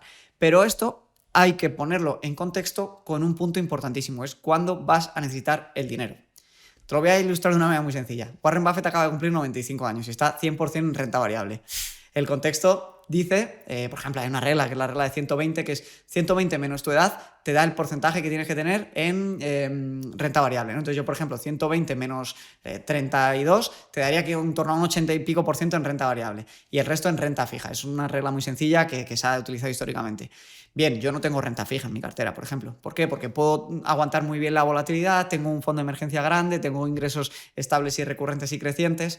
Entonces, como todo, hay que personalizarlo y verlo al detalle. Pero sí que cuando vas a necesitar el dinero es muy importante, porque no es lo mismo si necesitas el dinero para dentro de 3 años, la cartera de inversión que tienes que crear, que si lo necesitas para dentro de 30. Claro. Porque puedes asumir más volatilidad en el camino. Entonces, poniendo un poquito en contexto estos 3-4 puntos, que es conocimiento, estabilidad de ingresos, cuándo necesitas el dinero y experiencia en el mercado, porque cuanto más tiempo llevas tú invirtiendo, más entiendes que la volatilidad es parte del camino, porque ya has visto, oye, sí, bajó un 10% ese año, pero luego se recuperó y ahora lleva un 30% arriba, pues mejor tú vas tolerando poco a poco la volatilidad. Entonces, los 3-4 puntos es lo que te deben hacer entender qué tipo de cartera vas a poder tener tú para tu capital.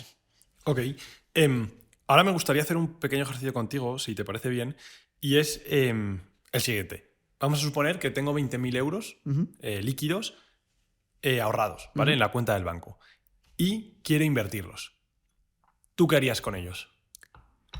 Si quieres te digo qué hago yo con mi dinero, porque más que decirle a alguien lo que tiene que hacer con el suyo, que atiende a su contexto, sus circunstancias, su personalidad, te digo qué hago yo de verdad con mi dinero de manera totalmente transparente, ¿no? Yo lo que hago es que tengo una cartera de inversión muy sencilla con 3 tipos de activos, ¿vale? Recordemos que de los 5 principales, puedes tener varios, todos, o 1 o 2. Yo mínimo recomiendo 2, 3, porque es cuando se suelen conseguir buenas proporciones que te consiguen cubrir en distintos casos económicos para conseguir que no... Digamos que diversificando lo que consigues es ni te va a ir al mejor de la clase, ni te va a ir al peor de la clase. Te va a ir bastante bien en la mayoría de los escenarios, que al final es... Realmente créeme que es lo que la gente quiere a largo plazo con su dinero. Porque la gente siempre habla de rentabilidad muy alta, pero cuando ve la volatilidad que hay también y el riesgo que asumes, pues sueles decir, oye, pues yo me quedo, ¿no?, en el 7-8 y mejor que en el 10, pero con posibilidad de perderlo todo, o muy por debajo a costa de no tener nada de volatilidad, ¿no? Entonces, mi cartera de inversión se acoge a mis circunstancias. Mis circunstancias son que he invertido mucho en mi empresa, ya genera muchos ingresos, y entonces me reparto dividendos de manera frecuente porque no requiere tanto en inversión, y entonces tengo activos muy a largo plazo en los que no me importa tanto la volatilidad, sino que estoy maximizando la creación de patrimonio y no quiero recibir rentas de ellas a corto plazo porque ya las tengo en mi empresa, ¿no? Entonces yo invierto como un 70% en renta variable, en fondos indexados globales, que esto es muy importante porque mucha gente invierte su patrimonio solamente donde vive. Por ejemplo, en España tengo mi piso e invierto en el Mafre, en el Santander, en el BBVA. Pero si España sigue con mala tendencia económica, todo lo que tú tengas puede verse perjudicado. Bueno. O, por ejemplo, si la inteligencia artificial trae el boom de productividad que parece que te va a traer, pues España no es un líder en inteligencia artificial. Mejor estar invertido en empresas estadounidenses que son las que llevan el liderazgo tecnológico, ¿no? Entonces tengo acciones internacionales de renta variable, tengo un 20% de mi inversión en Bitcoin y un 10% en oro.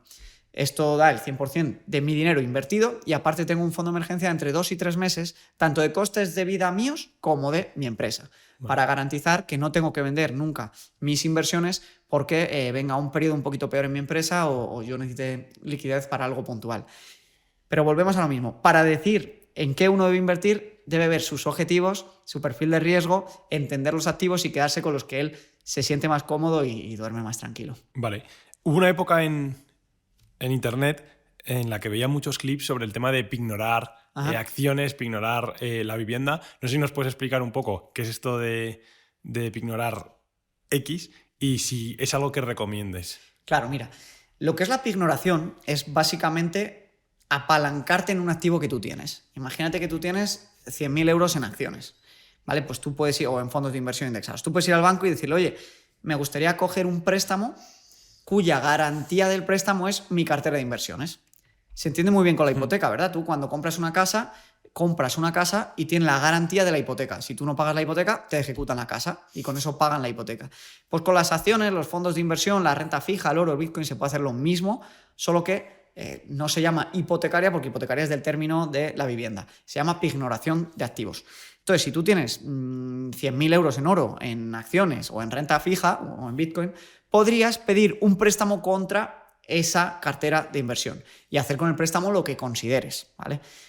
¿Cómo se devuelve esa cuantía? Lo vas devolviendo, funciona igual que una póliza de crédito, que es que cada 3 meses te cobran los intereses.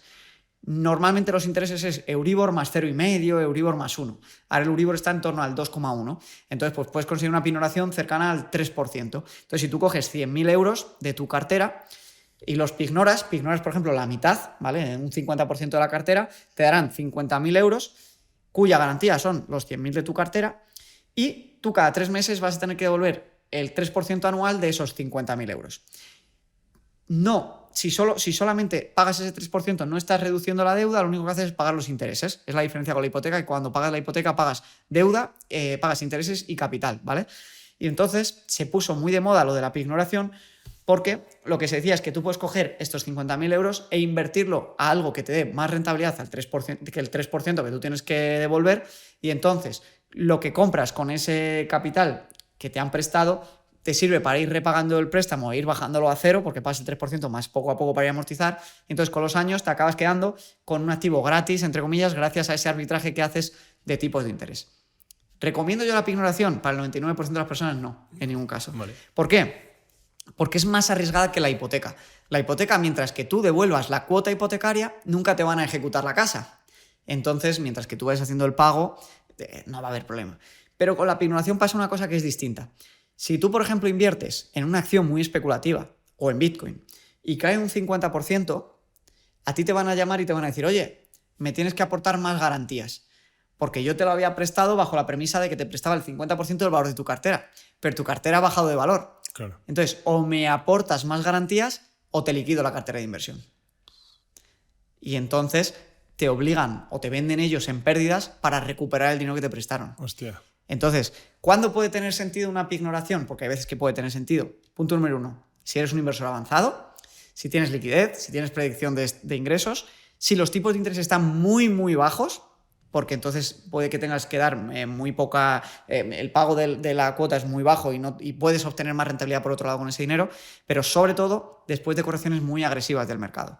Si, por ejemplo, el mercado ha corregido de acciones un 35% o un 40%, se ha visto que la caída máxima histórica en un fondo indexado es de un 45%. Pues tú ya sabes que hay muy poca bajada posible al alza en la mayoría de casos. Entonces ahí sí te puede tener sentido apalancarte para comprar más fondos, que con la compra de los fondos además amplías el valor de tu cartera y vas con mucho margen de seguridad. Pero de nuevo, por favor, para el 99% de la población no es una estrategia que tenga mucho sentido y la deuda, en términos generales, excepto para hipotecas, no debería utilizarse para avanzar en tu camino hacia la libertad financiera. Vale. También quería hacer otro pequeño ejercicio y es, vamos a suponer que una persona que nos está viendo ahora que, oye, nunca toma conciencia sobre la necesidad o lo importante que es invertir, pero empieza a tomarla ahora a través del podcast, que es algo que perfectamente es posible, ¿no? ¿Cómo empiezan a invertir? No sé si nos puedes hacer un breve tutorial en unos pocos minutos de lo que deberían de hacer. ¿Sabes cuál es la herramienta más mágica para que alguien pase de querer ser ahorrador a inversor? ¿Cuál? Jugar con la calculadora del interés compuesto, que la tenemos en nuestra web, javillinares.com, vale. Calculador del interés compuesto. Y pones el ahorro que puedes hacer mes a mes. 50, 100, 200, 500, 1000, lo que cada uno pueda. Y lo pones a un tipo de interés compuesto entre el 7 y el 10%, que es lo que ha dado una cartera de fondos indexados, ¿no? Históricamente. Te va a desglosar en 25 o 30 años lo que tú has aportado y lo que has conseguido. Y cuando veas ese número, cuando veas cómo gracias a la magia del interés compuesto se va multiplicando con el tiempo, es cuando dices, tengo que invertir. ¿Podemos hacer el ejercicio para ver cómo sería? Sí. Me meto yo si quieres en internet. Simula, por ejemplo, Javi Linares, calculador de interés compuesto. Venga. Esto saldrá ahora en pantalla. Es muy bueno esto, que lo estaréis viendo. Y vamos a poner un balance inicial de 0 euros, ¿vale? Porque me van a decir, no, es que yo no tengo ahorros. Perfecto, hazlo con el siguiente ahorro que tengas. Vale. Recordemos la regla del 50-30-20, ¿vale? Con un sueldo de 2.000 euros. Una pareja que pueda ahorrar, que tenga 4.000 euros y genere un ahorro del 20%, serían 800.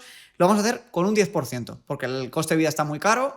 Una pareja puede, vamos a decir, que ahorra el 10% de 4.000, que son 400 euros al mes. Vale. Y que van a empezar para preparar su jubilación con 35 años, que es más o menos cuando ya, digamos que profesionalmente estás más asentado. Entonces, vamos a ver un 9% de rentabilidad anual compuesta y esto es, por ejemplo, para preparar la jubilación. 35 años aportando 400 euros al mes. Vale, de los 35 a los 30, a los 65, ¿vale? En esos 30 años van a haber ellos aportado de su bolsillo 144.000 euros y van a convertir su dinero en 737.000 euros. Este es el poder del interés compuesto. El tema, además, es que si no lo inviertes, esos 144.000 euros no van a ser 144.000 euros reales. Van a ser mucho menos por el ajuste de la inflación. Probablemente sea la mitad. Entonces, la comparación real serían 70.000 contra 737.000. Es decir, la diferencia entre ahorrar e invertir es de 10 veces tu capital. Entonces, yo animo a todo el mundo a que haga este ejercicio con la capacidad de ahorro que pueda hacer y el tiempo que tenga. Pero además, en la fuerza del interés compuesto es que si tú lo haces durante un periodo, digamos, de 15 años... ¿Vale? Por ejemplo, 400 euros al mes durante 15 años al 9%, 152.000 euros. ¿Vale? Tú paras a los 15 años y dices, yo ya no voy a poner ni un euro más de mi dinero porque ya he estado ahorrando durante estos 15 años, ¿vale? Si ahora ponemos en balance inicial 152.000 para simular el dinero que hemos conseguido en esos 15 años, en los siguientes otros 15 años, aunque no pusieses un euro más de tu bolsillo, conviertes esos 150.000 en 583.000. ¡Qué locura! Por eso decía que es verdad que la vida es difícil, pero que si haces esto durante 10, 15 años, incluso luego solo dejando tu dinero invertido, no hace falta que vuelvas a poner más dinero y acabas acumulando un capital increíble. Y esto es de los 35 a los 65, pero incluso en 15, 20 años también consigues multiplicar por tu capital por mucho. ¿Y qué broker puedo usar para invertir? Porque esto es una pregunta que incluso yo mismo me hago. He probado con varios, pero siempre no está esa pregunta que tenemos todos de, oye, ¿cuál es el mejor? Porque las comisiones son reales, te acaban quitando bastante dinero si haces muchas operaciones. Entonces, ¿cuál es el que tú recomendarías? Bueno, depende de dónde nos vean. Hay una oferta hoy en día de bancos y brokers tremenda, ¿vale? Entonces, esto no es publicidad de ninguno. Yo voy a decir los que de verdad creo que son buenos para gestionar tu dinero. Hoy en día, por ejemplo, tenemos Trade Republic en España, tenemos MyInvestor, que yo creo que son dos de los líderes que más dinero están recibiendo de los ahorradores porque ofrecen fondos y ETFs sin comisiones y tienen cuentas remuneradas que son muy buenas. Y luego, por ejemplo, internacionalmente, para el que nos vea desde Latinoamérica o Estados Unidos, tendríamos Interactive Brokers, tenemos en Estados Unidos la propia Vanguard, que es una de las mayores gestoras de fondos de inversión, tenemos Fidelity. Con esto ya tienen todas las herramientas de bancos buenos y brokers para ahorrar e invertir sin comisiones y con los mejores productos. Vale. Respecto a la gran pregunta también entre gestión activa versus gestión pasiva, ¿qué nos recomendarías tú? Vale. Primero, para el que no entienda la diferencia entre gestión activa y gestión pasiva, la gestión activa, volviendo al mercado de renta variable, el mercado de acciones, lo que hace es, tú imagínate, Luis, que eres un crack y yo te digo, oye, Luis, te voy a pagar un 2% anual del dinero que yo tengo para invertir con el objetivo de que tú estés comprando y vendiendo empresas para conseguirme la máxima rentabilidad. Vale, pues esto podría tener sentido si tú me consigues mucha rentabilidad con mucha seguridad y no hubiera opciones más baratas en el mercado, ¿no? ¿Qué ocurre? Que lo que se ha visto en estudios de más de 50 y 60 años de periodo de análisis de distintos fondos de gestión activa, que es cuando un gestor gestiona el dinero de partícipes y le pagan un porcentaje de comisión por ellos, no consiguen superar los rendimientos que ofrecen los fondos indexados, que eran aquellos que en lugar de intentar adivinar comprando y vendiendo de manera activa la empresa que cree que va a subir más o que va a bajar, lo único que hacen es replicar ese ranking de empresas de mayor a menor capitalización e ir actualizándolo mes a mes. No lo baten y tienen 20 veces más comisiones que ellos al año. Entonces, lo que se ha visto es que el 94% de fondos de gestión activa no baten a los índices. Esto es tan así que Warren Buffett se jugó $1 millón con las principales gestoras de Wall Street a que ninguna de ellas en un periodo de 10 años batía al S&P 500. Ninguna lo batió y Warren donó ese dinero porque ya está hinchado en millones y no lo necesita, ¿no? Claro, cuando pones en perspectiva que ni lo baten y te cobran 20 veces más comisiones, todo parece apuntar hacia los fondos indexados. Pero además hay una tercera variable que para mí es la más importante y es el riesgo persona. Los fondos de gestión activa están gestionados por personas. Personas que pueden entrar en depresión, se pueden separar, pueden tener un problema con sus hijos y entonces su capacidad de análisis puede verse mermada en el tiempo. Y por tanto el riesgo de que esa persona gestione tu capital puede aumentar. Los fondos indexados, como no miran, no analizan más allá de cuál está valiendo más y la van actualizando constantemente, ese riesgo persona no lo hay. Claro. Y es para mí una manera mucho más inteligente de invertir tu dinero a largo plazo, porque te permiten invertir sin apenas comisiones, es 0,07%, que igual en 100.000 euros es 7 euros al año de comisión, o sea, no es nada o menos. Y han demostrado de verdad ser la opción más rentable. Pero además hay otra variable adicional, que esta ya es muy fuerte, y es que la mayoría de bancos van constantemente lanzando nuevos fondos de gestión activa. ¿Por qué? Porque dicen, ostras, si lo hago bien este año, como la gente es así, va a querer tener dinero donde el último año ha ido bien. Y lo que van haciendo es, dejan los que van bien los últimos años y borran del catálogo los que han ido mal. De esta manera, en el banco tú siempre vas a ver fondos que van relativamente bien, pero que apenas tienen histórico de 2-3 años. ¿Por qué? Claro. Porque el resto lo van eliminando y es legal. La CNMV lo permite, la Comisión Nacional del Mercado de Valores. No hay un cementerio de fondos público. Y en cambio, con los fondos indexados sí, tú puedes ver su evolución desde 1900. Claro. En cambio, fondos de gestión activa desde 1900 te digo que no encuentras ninguno. ¿Una vivienda consideras que es un activo o un pasivo? Vale. Una vivienda es un activo. Ahora bien, no es lo mismo comprar para vivir tú en ella, que te va a generar gastos, es un activo que te va a generar gastos, que una vivienda que la alquilas, pagas la hipoteca con el alquiler y te puede incluso quedar beneficio. Entonces, depende de dónde esté la vivienda, puede tener sentido comprar para vivir o no. ¿Dónde puede no tener, o cuándo, mejor dicho, puede no tener sentido comprar para vivir? Si tú, por ejemplo, eres alguien joven que no sabes si te vas a mudar en un año o dos y que a lo mejor estás todavía en el inicio de tu carrera profesional, pues puede que no tenga sentido que compres tu primera vivienda demasiado pronto porque los costes de compraventa en España, que van del 7 al 12%, tanto en la compra como en la venta, hacen que incluso a lo mejor al que se haya revalorizado, si la vendes al año, pierdas dinero por todos estos impuestos, ¿no? Entonces, en general, suele tener sentido comprar una vivienda cuando vas a estar al menos 5 años viviendo en ella y especialmente en lo que se conoce como ciudades de alto coste de vida o donde se va revalorizando, ¿vale? Por ejemplo, personalmente creo que comprar en Madrid si compras vista a 10 años, es una buena idea con las hipotecas a tipo fijo que hay ahora mismo al 1,8 o 2%. Porque con alto grado de probabilidad se va a revalorizar más que esta tasa de interés y dando un 10 o un 20% de entrada, porque ahora para buenos perfiles, incluso con un 10% de entrada y hipotecas, pues adquieres un activo que se va a revalorizar. Ahora bien, si tú estás en una situación que no sabes si quieres estar aquí, que a lo mejor te vas a Londres a trabajar, que te vas a ir al año, pues puede no tener sentido comprar vivienda y puede que tenga más sentido que lo inviertas en otros activos que también se revalorizan igual o más que la vivienda y ya está, ¿no? Pero entonces hay que ir caso a caso. Con el tema de la vivienda es un mercado que es muy heterogéneo y que hay que analizar la ciudad y la situación de compra de la persona y también las condiciones hipotecarias del momento, que cambian mucho la rentabilidad de la compra. Vale.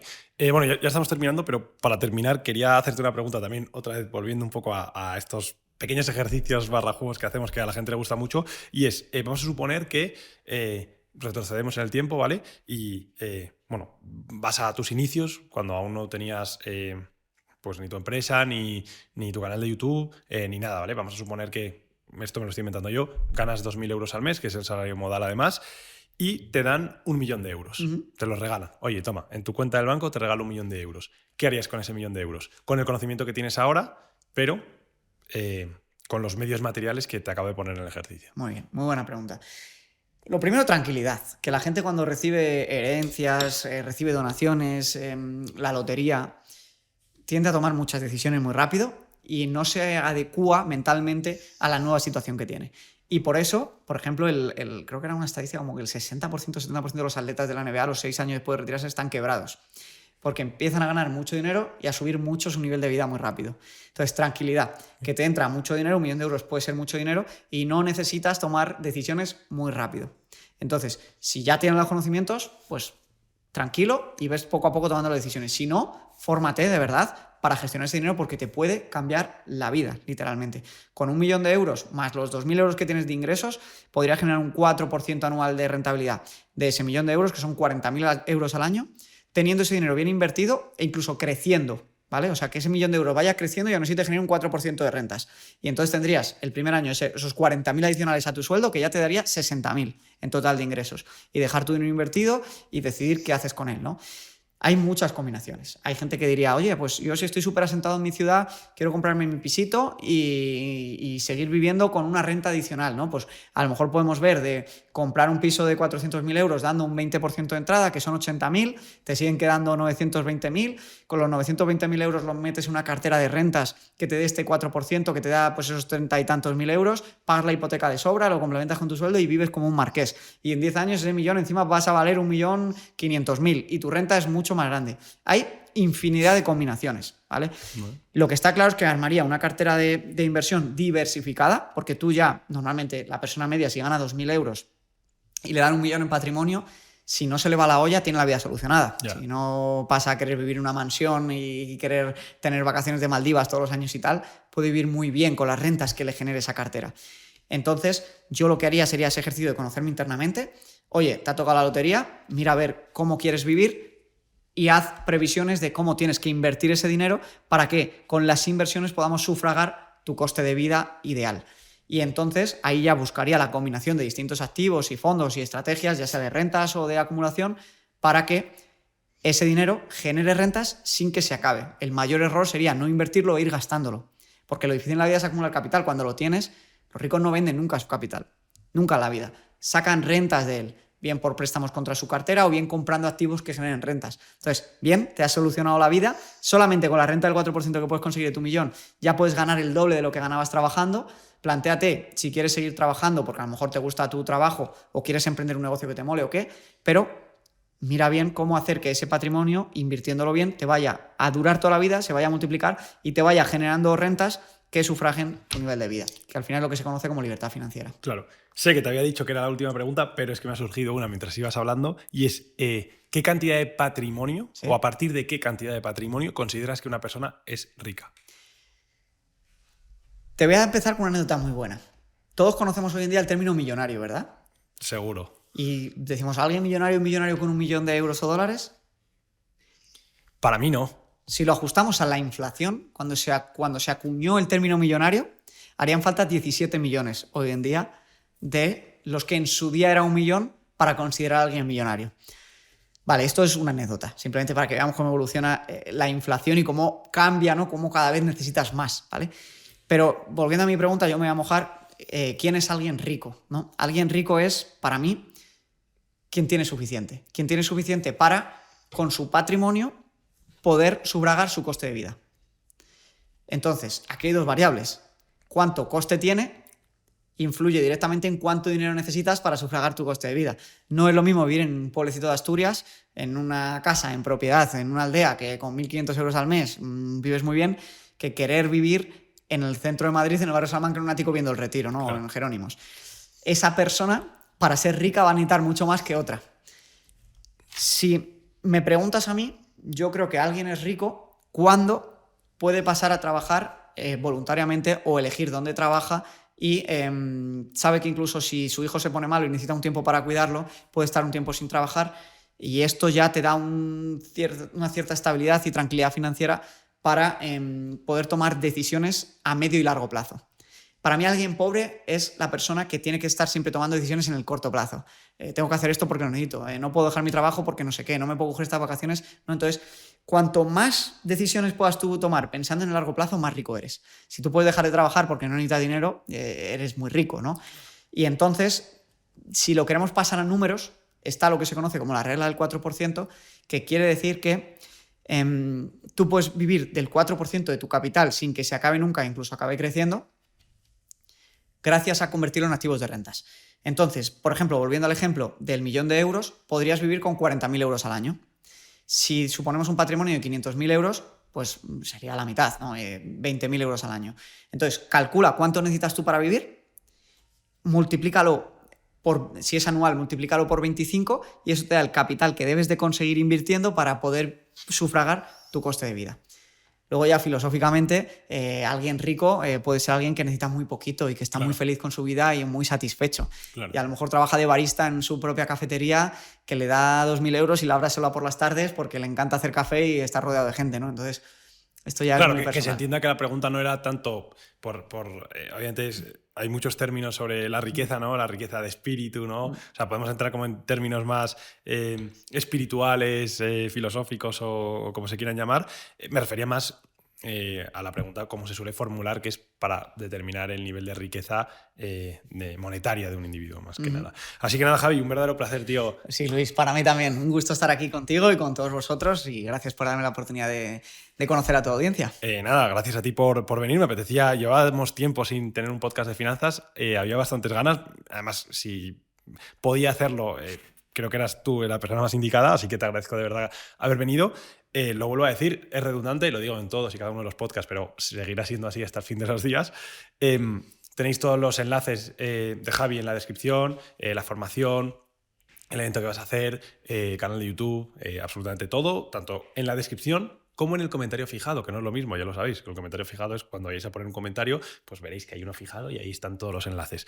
No tiene más misterio. De hecho, normalmente la gente suele clicar más el comentario fijado que la descripción que te tienes que meter, tal, es un poco complejo, ¿no? Aunque tampoco demasiado. Así que nada, Javi, un verdadero placer otra vez. Te dejo despedirte si quieres a la audiencia y nada, diles tú cualquier cosa. Bueno, pues muchas gracias por vuestro tiempo y sobre todo, de verdad, por favor, importantísimo que hagáis ese cambio de mentalidad de que no es lo mismo que ahorrar que invertir y que invertir lo que te permite es crear una vida muy rica donde el dinero no sea un problema. Nos vemos la semana que viene con un episodio súper especial. Chao.